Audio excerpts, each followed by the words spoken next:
Sabiq Əmək və Əhalinin Sosial Müdafiəsi naziri Füzuli Ələkbərovun rəhbərlik etdiyi Improtex Motors MMC və ona bağlı şirkətlərin cari il ərzində bağladığı dövlət müqavilələrinin nəticəsi açıqlanıb. Məlum olub ki, şirkətlər müxtəlif nazirliklər və dövlət qurumları ilə yüksək məbləğli müqavilələr imzalayıblar.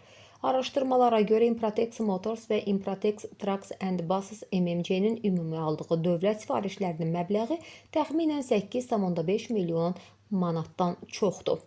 Xatırladaq ki, sözgedən şirkət Azərbaycan Respublikasının Maliyyə Nazirliyi ilə 6 milyon, Dövlət Radiotezliklər İdarəsi ilə 1 milyon, Azərbaycan Respublikası Müdafiə Sənayesi Nazirliyi ilə 220 min, Fövqəladə Hallar Nazirliyi ilə isə 253 min manat dəyərində müqavilə imzalayıb.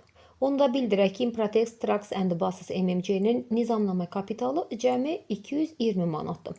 Şirkətin qanuni təmsilçisi Abdullayev Fərid Azəroğludur.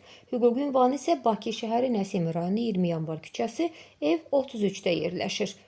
Onun qanuni təmsilçisi olduğu Improtex Motors MMC də eyni ünvanda qeydiyyatdadır.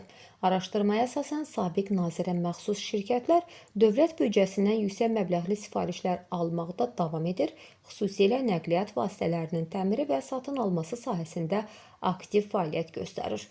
8,5 milyondan çox tenderin qalibi olan şirkətin rəhbəri Füzuli Ələkbərovun bacısı oğlu Fərid Cəfərovdur və o hazırda Mədəniyyət naziri Adil Kərimlinin müavinidir. Səsləndirilən iddialarla bağlı bütün maraqlı tərəflərin mövqeyini işıqlandırmağa hazırıq. Qeyd edək ki, xəbərlə bağlı məlumat 32 Günah saytında yer alıb.